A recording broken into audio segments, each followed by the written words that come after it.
y vamos a estudiar en los versículos 15 al 19 del capítulo 11 del libro del Apocalipsis.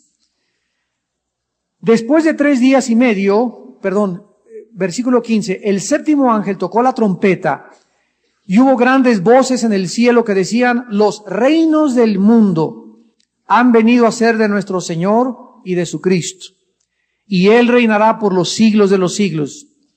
Y los 24 ancianos que estaban sentados delante de Dios en sus tronos se postraron sobre sus rostros y adoraron a Dios, diciendo: te damos gracias, Señor Dios Todopoderoso, el que eres y que eras y que has de venir, porque has tomado tu gran poder y has reinado. Y se airaron las naciones, y tu ira ha venido, y el tiempo de juzgar a los muertos, y de dar el galardón a tus siervos los profetas, a los santos y a los que temen tu nombre, a los pequeños y a los grandes, y de destruir a los que destruyen la tierra. Y el templo de Dios fue abierto en el cielo, y el arca de su pacto se veía en el templo, y hubo relámpagos, voces, truenos, un terremoto y grande granizo. La séptima trompeta, que a continuación vamos a estudiar, trae consigo todos los acontecimientos relacionados con el tercer y último ay de los juicios. ¿Recuerdan ustedes los 3 ayes que comenzaron a profetizarse en Apocalipsis 11, versículo 13? Decía en la cuarta trompeta, Apocalipsis 8:13, y miré y oí un ángel volar por el medio del cielo diciendo a gran voz: ay, ay, ay de los que moran en la tierra, a causa de los otros toques de trompeta que están para sonar los 3 ángeles. Aquí se están anunciando la quinta, la sexta y la séptima trompeta. Y esta séptima trompeta que vamos a estudiar en esta noche es el tercero de los ayes. O sea que la primera, la cuarta, la quinta y la cuarta trompeta son juicios que ya estudiamos y que cayeron ecológicamente sobre el planeta Tierra. Pero a partir de la quinta trompeta son sellados todas las personas que Dios ha escogido para que cuando suene la quinta trompeta y los demonios salgan del pozo del abismo, que ya estudiamos también, atormenten a todos los moradores de la tierra durante 5 meses, menos los que van a estar sellados con el sello de Dios en sus frentes. Y sabemos que estas personas son los 144,000 judíos que estudiamos en el capítulo 7.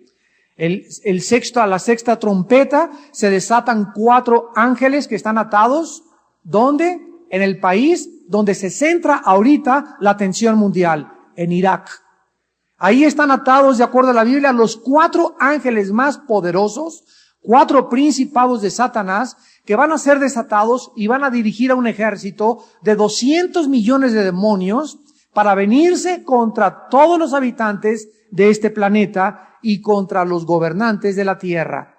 Y en esta séptima trompeta produce el solemne anuncio de la gloria de Cristo viniendo a tomar a este mundo la posición, el control, las riendas y el dominio de los reinos de la tierra.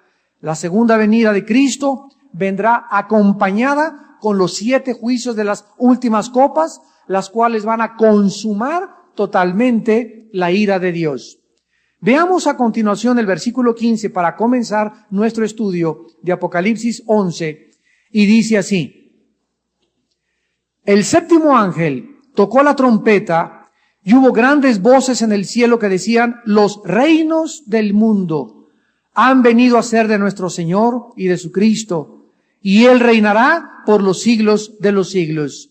Es importante que nosotros nos hagamos una pregunta. ¿Qué antes de la séptima trompeta los reinos no le pertenecían a Cristo? ¿Qué es hasta que suene la séptima trompeta cuando Cristo podrá realmente tomar y decir: todos estos reinos ahora están bajo mi control y son míos porque ahora voy a instaurar o a inaugurar mi reino milenial? La respuesta es absolutamente sí. La Biblia nos enseña claramente, como lo vamos a demostrar, que los reinos del mundo quedaron bajo el control de Satanás. Desde el tiempo del huerto del Edén. Cuando la primer pareja, Adán y Eva, le dijeron a Dios, no queremos que tú nos gobiernes, en ese momento, esta primer pareja de seres humanos quedaron bajo el control satánico y bajo el dominio del reino de las tinieblas. O sea que la Biblia nos revela que Satanás, este querubín invisible, caído, perverso, cruel y sanguinario, tiene sobre este planeta un derecho legal de operar, un derecho legal de actuar. Y él tiene, como dice Efesios capítulo 2, el control de los seres humanos.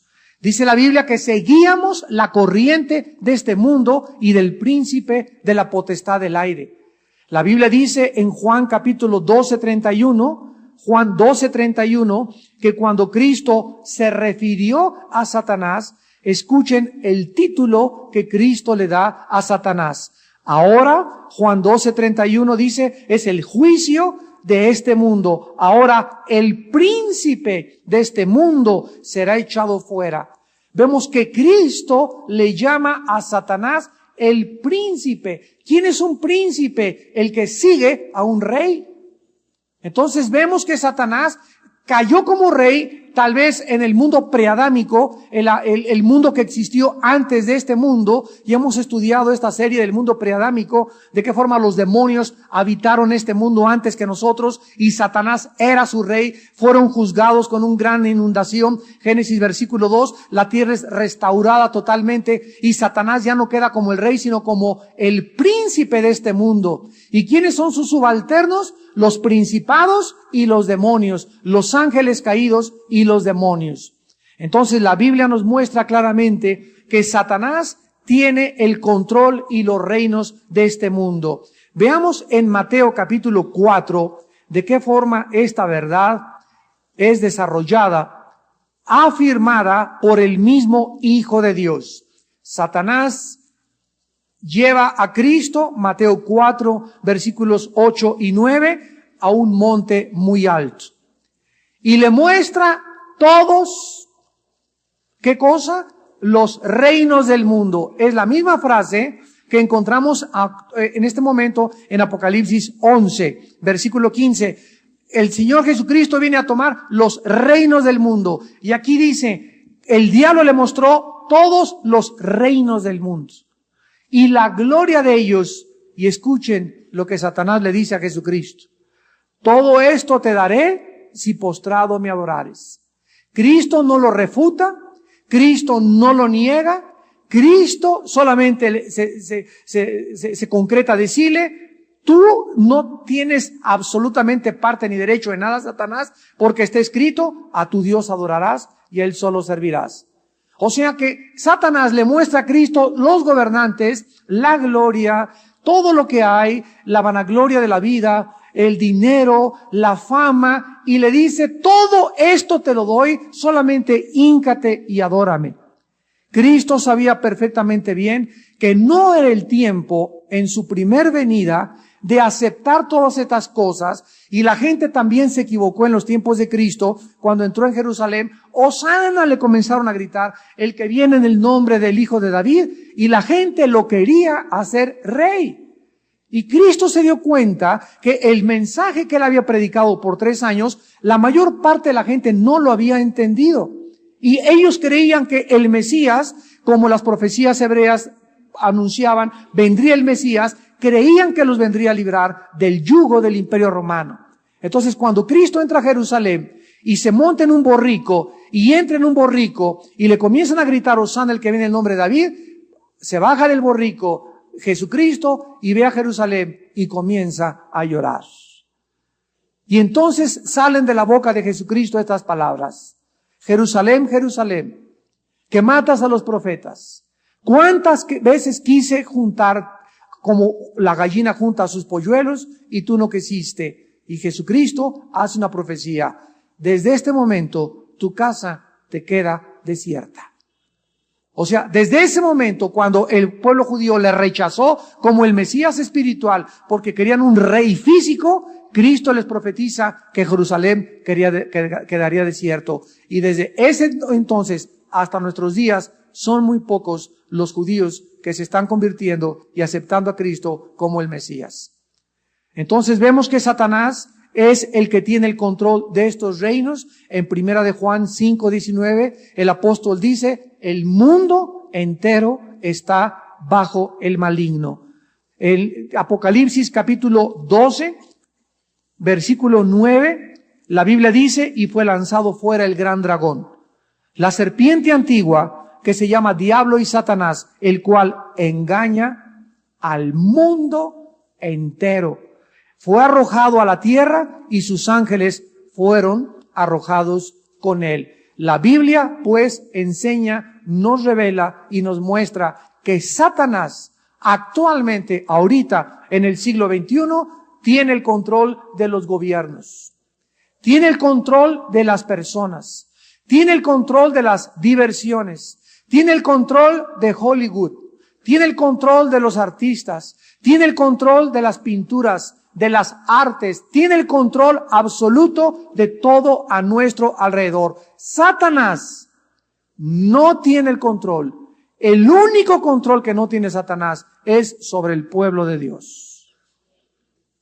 Porque mayor es el que está entre nosotros que el que está en el mundo.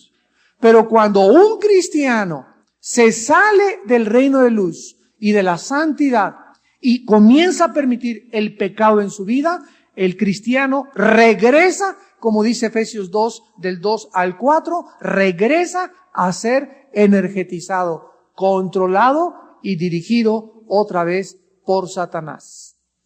Inclusive, ¿verdad? Sus demonios pueden entrar a oprimir, a invadir la mente de un cristiano, a torcer tus pensamientos, a causarte enfermedades físicas, a meterse a tus pulmones o a tu estómago. Lo creas o no lo creas, te rías o no te rías, la Biblia nos revela y es mucho más profunda que cualquier libro científico o médico o de medicina que exista.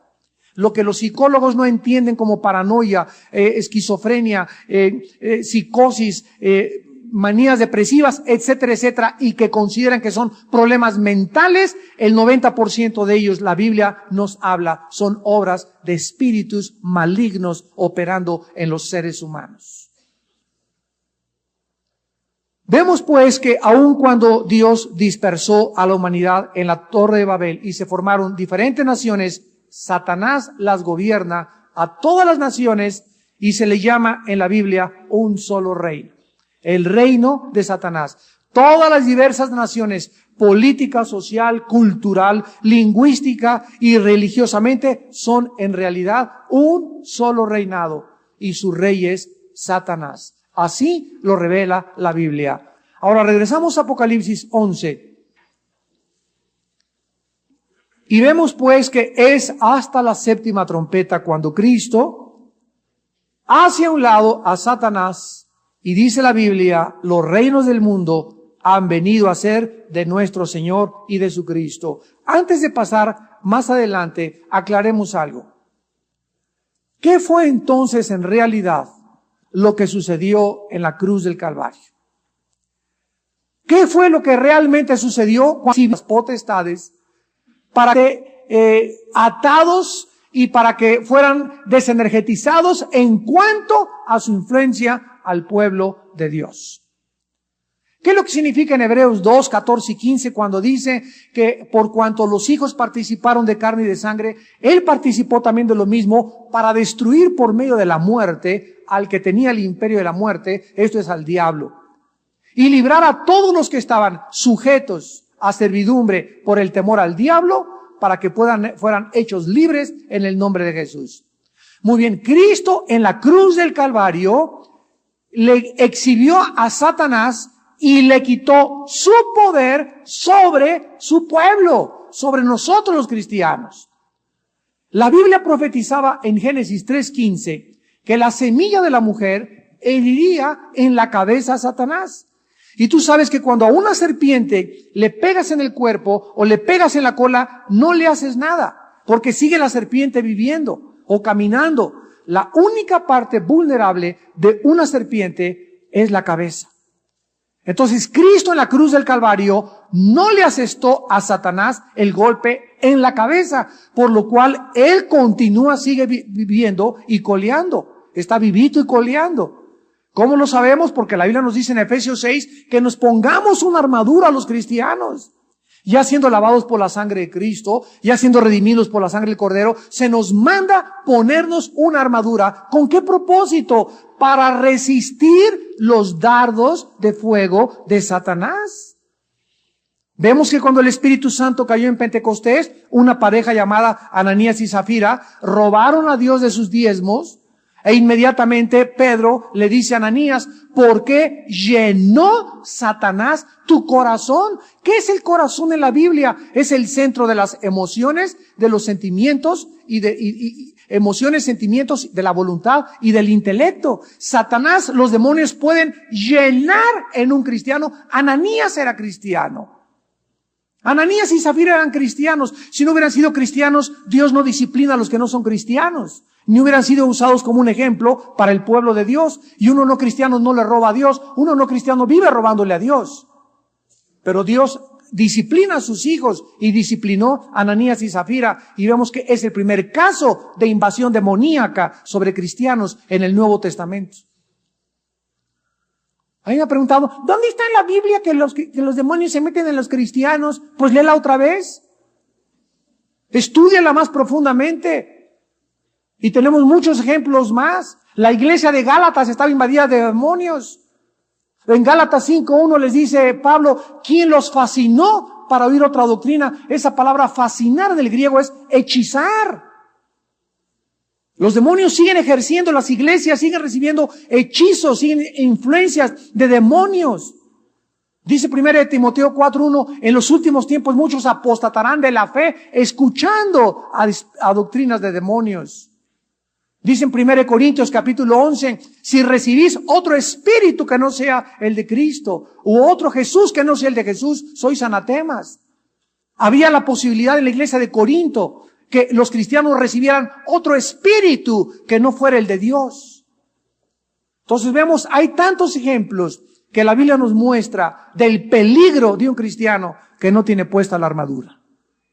Si Satanás ya no nos hiciera nada a los cristianos, ¿por qué se nos manda ponernos una armadura? ¿Por qué se nos manda en 1 Pedro 5:8, como dice, velad porque el diablo anda como león rugiente buscando a quién? ¿Qué dice? ¿Hacerle rasguñitos? ¿A quién hacerle? Miau, miau. Anda buscando a quién devorar. ¿Y qué es devorar? Significa que nos puede inutilizar, nos puede obstaculizar. Devorar es que te tenga totalmente bajo tu control, te puede dominar totalmente. Y la única forma de evitarlo es velando. Entonces, todo este control que hay ahorita sigue estando en peligro porque Cristo en la cruz del Calvario le quitó el poder sobre el pueblo de Dios y nosotros somos los únicos seres en el mundo, los cristianos, que tenemos, porque se nos han caído las vendas y vemos que lo que parece que fue un santito, lo que parece que fue un milagrito, lo que le parece que esa sangre que le llora a la estatua, que los ovnis y que apariciones, sabemos que todas esas cosas son obra de Satanás. Que son reales y que hay un poder operando detrás del mundo invisible que el mundo le llama ovnis, le llama fantasmas, le llama apariciones, le llama Juan Diego, le llama La Llorona, etcétera, etcétera, y la Biblia le llama demonios. Entonces nosotros no estamos en tinieblas, nosotros estamos conscientes de esto y es hasta la séptima trompeta cuando Cristo le arrebata totalmente las llaves y el control de este mundo a Satanás. Ahora, dice aquí en el versículo que estamos leyendo que, que los reinos del mundo, ¿verdad?, son absolutamente todos los que están bajo el control.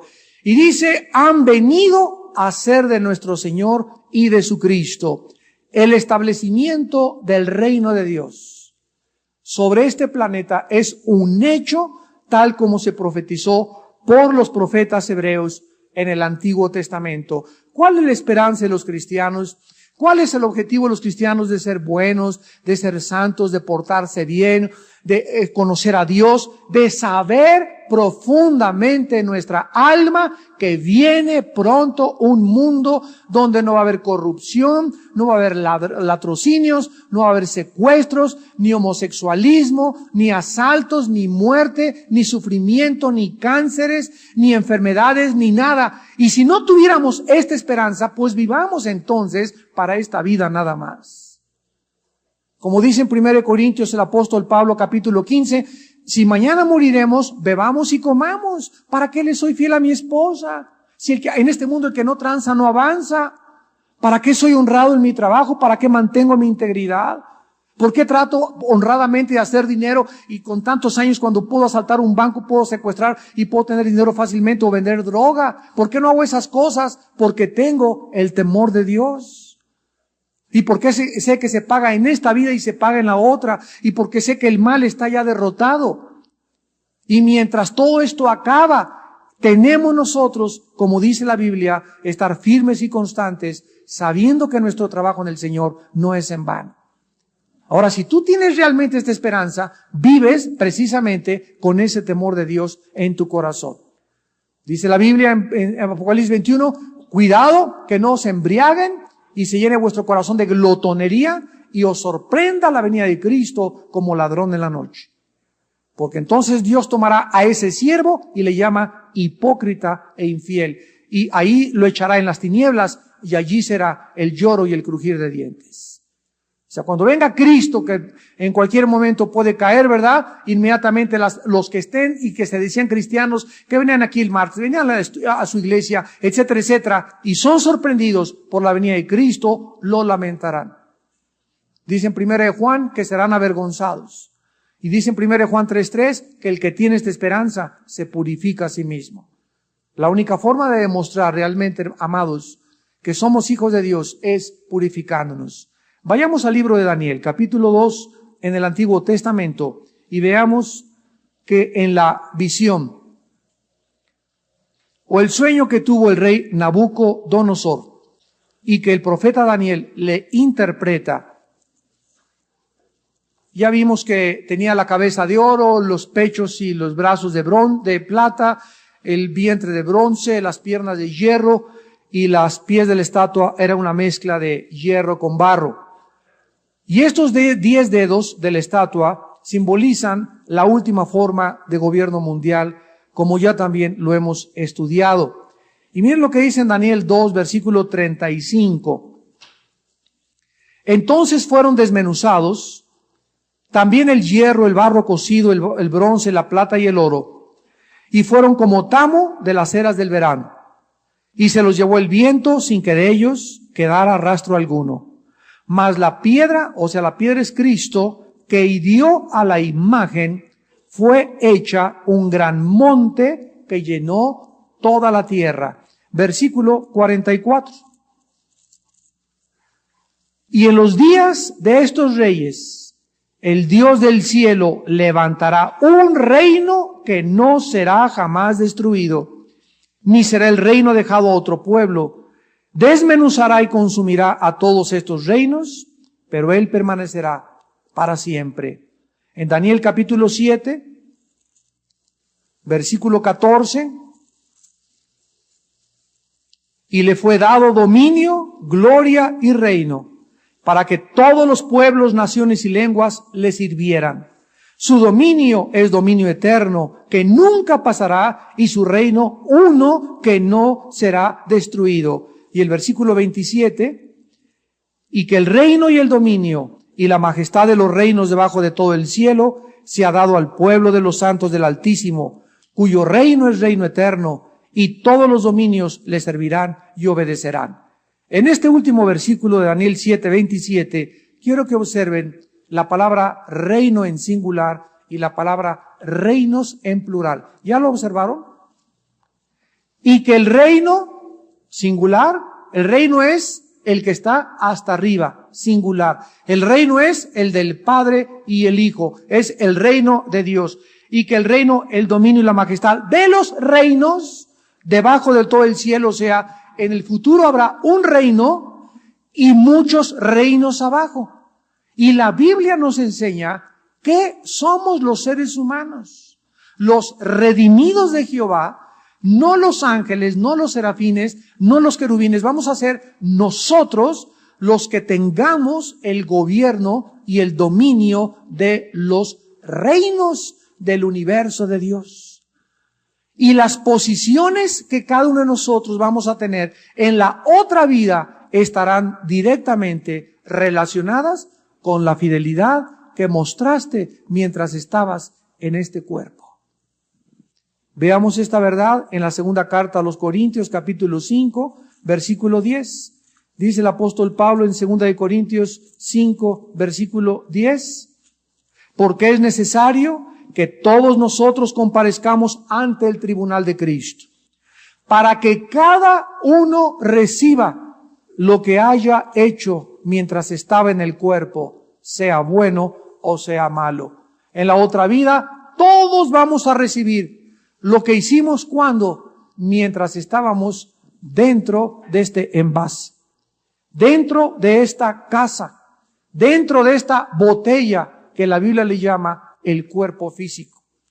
Y todo lo que hiciste mientras estabas en tu cuerpo, sea bueno o sea malo, algún día será recompensado por Dios.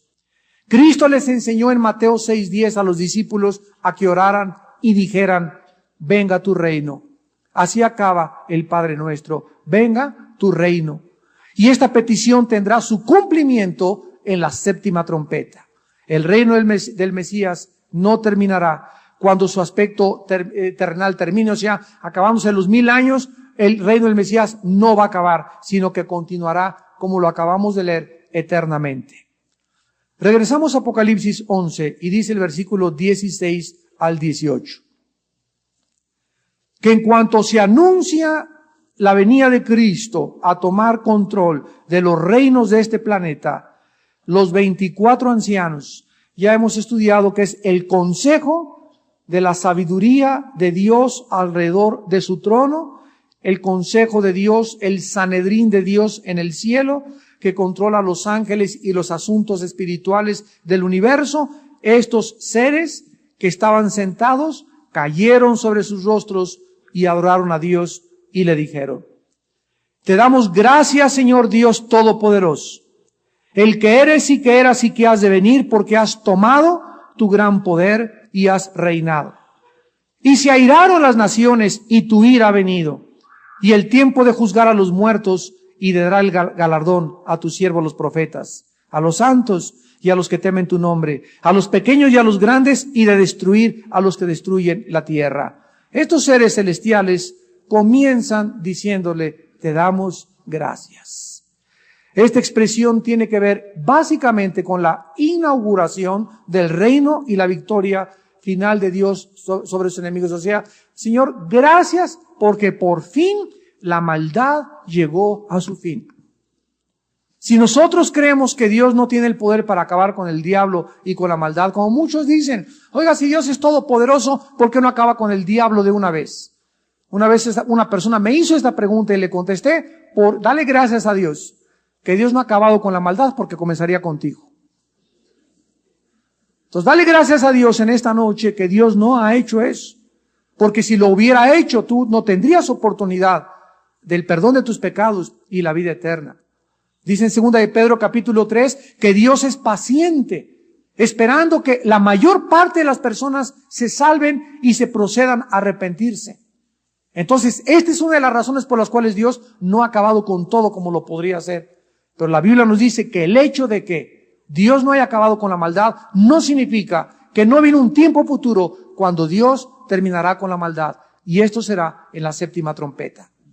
Ahora vemos nosotros lo que los ancianos o este grupo de líderes en el cielo le dicen a Dios. Número 1, versículo 18, se airaron las naciones. Cuando los juicios de Dios caigan o comiencen a caer sobre el mundo y Satanás se ha desplazado y Cristo arrebate el control de este mundo, esto nos muestra a las naciones enojadas con Dios, enojadas con Cristo, por creer, ¿qué cosa? ¿Por qué se enojan las naciones? porque los gobernantes creen que les pertenecen a ellos.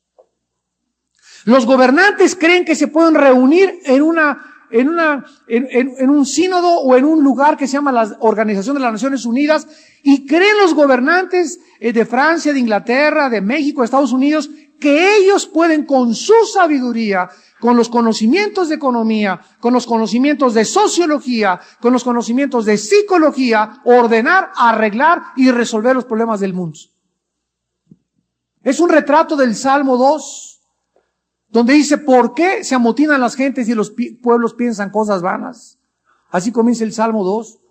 Consultarán contra Dios y contra su ungido, diciendo, rompamos de nosotros sus cuerdas y echemos de nosotros sus ligaduras. O sea, la Biblia retrata a las naciones del mundo tratando de ordenar el mundo, solucionar el mundo, darle soluciones a los problemas humanitarios, a los problemas económicos, morales, de educación, económicos, a través de la sabiduría humana. Y en el Salmo 2 dice la Biblia, Dios desde el cielo se está riendo.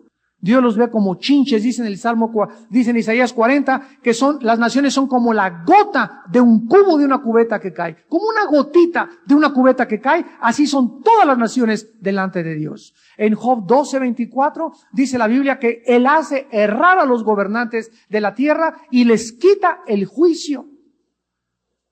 Al rey Nabucodonosor lo volvió loco Dios y permitió que perdiera la razón hasta que reconociera que el Altísimo gobierna sobre los gobiernos y los reinos de este mundo. Entonces, es una falacia, sería un error, sería caer en la idolatría. La iglesia, yo he dicho, ha caído en la idolatría en estos días porque la iglesia ha creído con los partidos políticos que un partido nos va a salvar, que ese presidente es la solución, que esa persona nos va a sacar, que ese señor es el que realmente estamos esperando. La Biblia dice lo contrario. Maldito el hombre que confía en el hombre. Ningún partido, ningún hombre, nadie puede traer ninguna solución, ningún cambio a ningún país hasta que el príncipe de la paz no descienda sobre el monte de los olivos a instaurar su gobierno terrenal. Mientras tanto, el mundo, de acuerdo a la Biblia, irá de mal en peor. Los hombres irán engañando y siendo engañados. Los gobiernos se corromperán más y más y más y más. No hay una época de Acuario, ni una época azul, ni una época de la nueva era como se anuncian los falsos profetas. La Biblia dice que el mundo apostatará de la fe, que se multiplicará la maldad, que engañarán cada día peor, que se deshumanizará los seres humanos, que cada vez el carácter humano se corromperá más y más hasta que venga Cristo a acabar con toda esta basura que nos rodea. Y mientras tanto, lo único que la iglesia puede hacer es sálvese el que pueda. El Titanic se está hundiendo. No nos manda Dios a levantar el Titanic o a levantar el mundo. Dios no nos dice que la iglesia va a salvar el mundo. Dios nos dice que gritemos, arrepiéntanse, que el reino de Dios viene. Ese es el papel de la iglesia. Cuando los discípulos le dijeron a Cristo en Mateo 13, arrancamos la cizaña, Cristo les dijo, no, déjenla que crezca con el trigo. ¿Hasta cuándo? Hasta que los ángeles vengan en el tiempo de la siega y aparten a los cabritos de las ovejas. Hasta entonces la maldad no podrá ser detenida. Entonces Dios no nos manda a acabar con los homosexuales, ni con los secuestradores, ni con los criminales, ni cambiar el mundo. Dios nos manda simplemente a dar un mensaje de esperanza. Sálvese el que pueda. Viene otro reino, viene otro mundo. Arrepiéntanse porque el día de Cristo se acerca.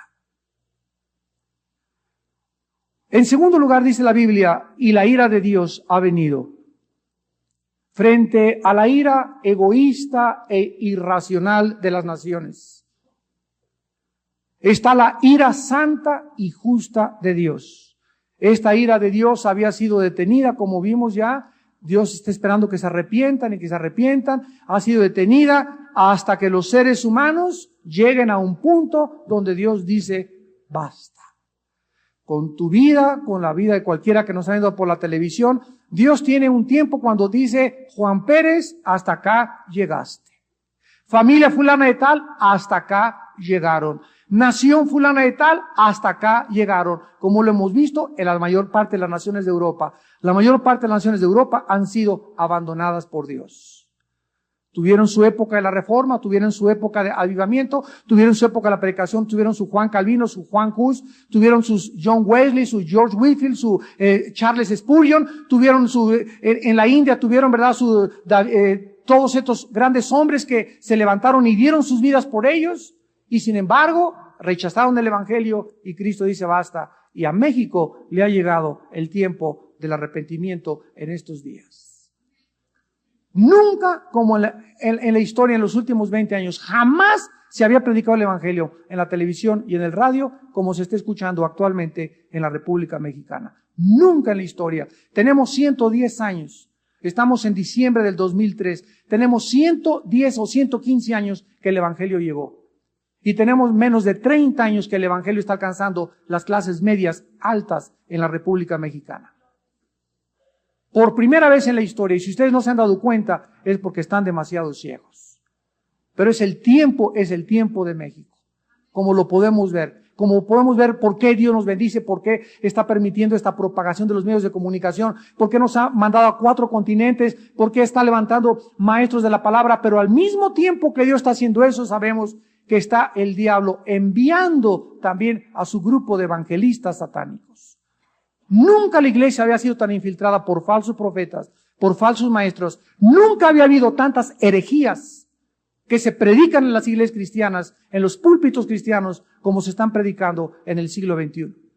Jamás en la historia había habido tantas herejías. Y esto va de acuerdo a la palabra de Dios. En los últimos tiempos, muchos apostatarán de la fe. Dice en Romanos capítulo 2, versículo 4 al 11, acerca de la ira de Dios, anticipándola y advirtiéndonos. Romanos 2, 4 al 11, o menosprecias las riquezas de su benignidad, paciencia y longanimidad, ignorando que su benignidad te guía al arrepentimiento. Este pasaje nos enseña que Dios muchas veces no juzga ni castiga inmediatamente. ¿Por qué te ha permitido Dios ir tan lejos con tus pecados? Por su bondad y misericordia. Y hay personas que van y pecaron ayer y se moquetearon a su esposa anoche, robaron, se acostaron con su novio y siguen caminando y todo va normal, mi sueldo, todo, tengo salud, no pasa nada, y asumen que como no les ha pasado nada, pues Dios no ve. Dios no ve. Entonces se envalentonan o se animan a pecar más. Qué triste, porque el hecho que no te haya sucedido nada, ni que te haya pasado nada, dice Romanos 2, 4, es por la benignidad, paciencia y longanimidad de Dios, que quiere que te arrepientas sin que tenga que darte cuero. Pero si tú no te arrepientes, dice Dios, y Dios sabe si te vas o no te vas a arrepentir, viene el ramalazo. Viene como ladrón en la noche, cuando menos lo esperas, algo contra tu vida que te haga cimbrar y sacudir las fibras más íntimas de tu alma. Y si ni tampoco así entiendes, Dios entonces se sacude las manos, y el juicio más grande es cuando Dios abandona a una persona y le dice: nunca voy a volverme a meter en tu vida. Haz, Juanito, Lupita, lo que te dé la gana. Y esto lo encontramos en Romanos 1, 3 veces dice: Dios los entrega a la inmoralidad. ¿Quieres seguir siendo homosexual? Ya te hablé, te di la chance, te pude mandar a un lugar de rehabilitación y no quisiste, te entrego, me quito de tu vida. ¿Quieres seguir siendo lesbiana y teniendo relación con mujeres? Ya te lo advertí que es pecado y que si te mueres te vas al infierno, te dejo. ¿Quieres insistir? Te dejo, haz lo que quieras. Nunca me vuelvo a meter a tu vida. Y vemos cómo esa gente se desboca y salen a las calles y ya llegan a creer que son así. Se llama mentes retrasadas. En la Biblia, en Romanos 1, se le llama la retribución de vida a su extravío, mentes reprobadas. Mentes reprobadas. En el griego significa mentes ya que no disciernen entre el bien y entre el mal. Así, hay seres humanos que ya caminan en la vida y creen que son mujeres y son hombres. Vete en el espejo. A ver si eres mujer o eres hombre. Vete en el espejo a ver si eres hombre o eres mujer. Pero ya Hay una pérdida tan grande en la identidad, es un daño tan grande en la mente que ya están totalmente convencidos, engañados por la vendota que les puso Satanás, y ya no hay absolutamente ninguna esperanza para ellos porque rechazaron la única luz y la única sangre que les podía perdonar y lavar y transformar en personas normales para que sirvieran al Dios viviente. Y dice el versículo 5 de Romanos 2, pero por tu dureza y por tu corazón no arrepentido. Atesoras para ti mismo ira para el día de la ira. ¿Cuándo es el día de la ira? Ya lo vimos, comienza entre el sexto y el séptimo sello. Y de la revelación del justo juicio de Dios, el cual pagará a cada uno conforme a sus obras. Vida eterna a los que perseverando en bien hacer buscan gloria y honra e inmortalidad, pero ira y enojo a los que son contenciosos, o sea, los tercos, obstinados y no obedecen a la verdad, sino que obedecen a la injusticia. Tribulación y angustia sobre todo ser humano que hace lo malo, el judío primeramente y también el griego, pero gloria y honra y paz a todo el que hace lo bueno, al judío primeramente y también al griego, porque no hay acepción de personas delante de Dios. Regresamos a Apocalipsis y vemos en tercer lugar que en esta época, cuando Cristo viene a tomar el control, no solamente encontrará a las naciones enojadas en contra de él, no solamente vendrá con ira, ya aquí no hay gracia ni misericordia. En tercer lugar, es el tiempo de juzgar a los muertos. Cuando venga Cristo en la séptima trompeta, que se inician el final de la ira de Dios, encontramos que comienza el juicio de los muertos. En Hechos 17, versículos 30 al 31, el apóstol Pablo les anunció a los atenienses y a los filósofos griegos de su época con estas palabras. Hechos 17, 30 y 31. Pero Dios, habiendo pasado por alto los tiempos de esta ignorancia, ahora manda. Fíjense, Dios en esta noche, tú que nos ves por televisión, Dios no te sugiere ni te pide, Dios te ordena en este momento que le estás oyendo que te arrepientas. Dios manda a los hombres a que se arrepientan en todo lugar, por cuanto ha establecido un día en el cual juzgará al mundo con justicia. Por aquel varón a quien designó dando fe a todos con haberle levantado de los muertos. Por causa de que viene un juicio, por causa de que no venimos de los animales, ni somos el resultado de una selección natural, ni somos el resultado de la evolución, por causa de que somos responsables, agentes morales delante de Dios, y nos ha dado una mente para que pensemos, para que ponderemos, para que reflexionemos, para que escojamos entre la maldición y entre la bendición. Dios nos manda a arrepentirnos, porque hay un juicio que viene cuando tú mueras y cuando yo muera, con la única diferencia que el que muera en Cristo, su juicio ya tuvo lugar en una cruz. Porque la Biblia dice que cuando Jesús murió en la cruz del Calvario y una persona le acepta como su Salvador, en ese momento pasamos, Juan 5:24, de la muerte a la vida y no vendremos a juicio, a condenación. Dice Romanos 8:1, ninguna condenación hay para el que está en Cristo Jesús. Entonces, cuando nosotros muramos, vamos a enfrentarnos a Cristo como nuestro Salvador. Y los cristianos vamos a pasar un juicio que se llama el tribunal de Cristo. En el griego, el bema de Cristo, donde vamos a recibir recompensas o perder recompensas, donde se nos asignará quién va a ser presidente de esa galaxia, presidente de esa nueva nación, quién va a ser el vicepresidente, quién va a ser el tesorero, quién van a ser los barrenderos, quiénes van a ser los obreros. Dios asignará en la otra vida las posiciones y los puestos de autoridad a todos nosotros en relación a nuestra fidelidad y santidad mientras estábamos en el cuerpo. Por eso no nos cansemos de hacer el bien y de seguir sembrando. No nos cansemos, no desmayemos. He aquí vengo pronto y mi galardón conmigo para recompensar a cada uno según su obra. Así acaba la Biblia en Apocalipsis 22. Por causa de esto, Dios nos manda a que nos arrepintamos.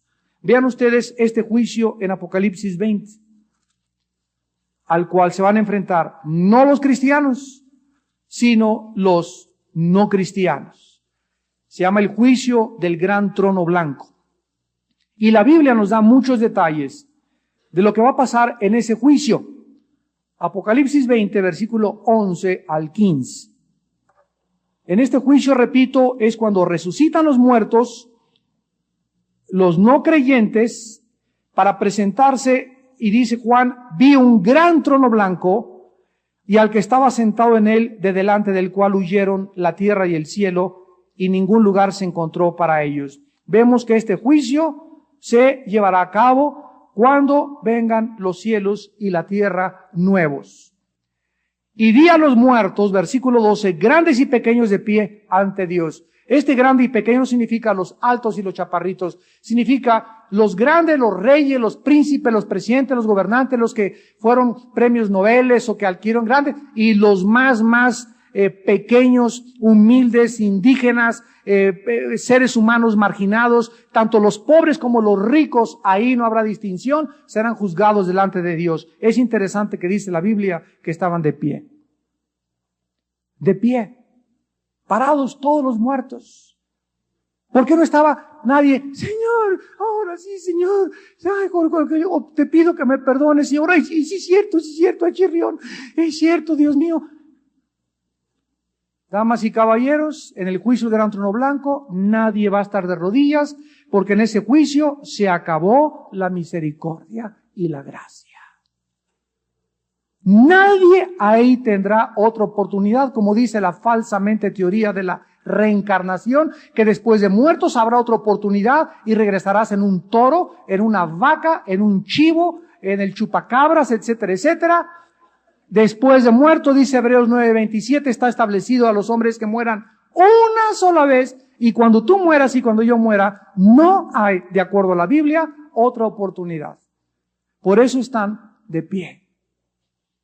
Aquí tienes la oportunidad ahorita de hincar tu rodilla y decirle, Padre, perdóname y te adoro y te sirvo. En aquel día es demasiado tarde. Estarán de pie solo para escuchar al gran Creador y legislador del universo. Y dice la Biblia, los libros fueron abiertos y fue abierto el libro de la vida y fueron juzgados los muertos por las cosas que estaban escritas en los libros según sus obras. Y aquí, cuando lleguemos a este pasaje, lo vamos a estudiar con detenimiento, pero nos damos cuenta que todo esto va a acontecer en la séptima trompeta, que contiene, repito, las últimas copas. Y dice la Biblia en Apocalipsis 11 que también será el tiempo de galardonar, de darle el galardón a los siervos, los profetas, a los santos y a los que temen su nombre. Cuando Él venga, Cristo también nos recompensará. Pablo habla de la corona de justicia, la corona de la vida, de los que pasaron tentaciones, los que mueren como mártires. Van a ser diferentes coronas, diferentes premios que también algún día vamos a estudiar. Y dice la Biblia, y de destruir a los que destruyen la tierra. Entonces el templo de Dios, versículo 19, se abrió en el cielo. El arca del pacto se vio en el templo y hubo relámpagos, voces, truenos, un terremoto y grande granizo. La apertura del templo en el cielo, para terminar, nos sugiere el hecho de que Dios está actuando en cumplimiento de todo lo que Él ha prometido. Al mismo tiempo que las profundidades del abismo aparecen al descubierto, también las cortinas del cielo se descorrerán para manifestar el poder del Dios soberano. Se abrirá el abismo de los demonios en la quinta trompeta, abajo y arriba se abrirá el cielo para que todo mundo pueda ver que el Creador y el legislador es un Dios justo y que todo lo que sucede aquí abajo es porque tú te lo merecías. El arca fue dada a Israel como una señal de su presencia en medio del pueblo y para que supiera el pueblo que Dios cumplía su palabra. Probablemente el arca, sabemos, fue destruida cuando Nabucodonosor destruyó Jerusalén. Esto lo vemos en Segunda de Reyes, capítulo 25. Pero los relámpagos, los truenos y las voces manifiestan que en este tiempo Dios hará sentir su presencia de manera poderosa e inconfundible. Damas y caballeros, en este tiempo nadie se podrá esconder de Dios. ¿Estarás tú en estos tiempos recordando esta conferencia en esta noche? ¿O estarás tú en estos tiempos en compañía de millares de santos en el cielo, alabándole y dándole gracias? Porque Dios finalmente ha juzgado a aquellos que han querido vivir en rebelión en contra de Él y de destruir la tierra. Tú tienes esta oportunidad en esta noche, tú que nos escuchas también, de en esta noche entregarle tu vida al Salvador. Oremos. Padre, te damos gracias por tu palabra y por la oportunidad que le sigues dando a los seres humanos, a las almas, de poder hacer la paz contigo mediante la sangre derramada en la cruz del Calvario.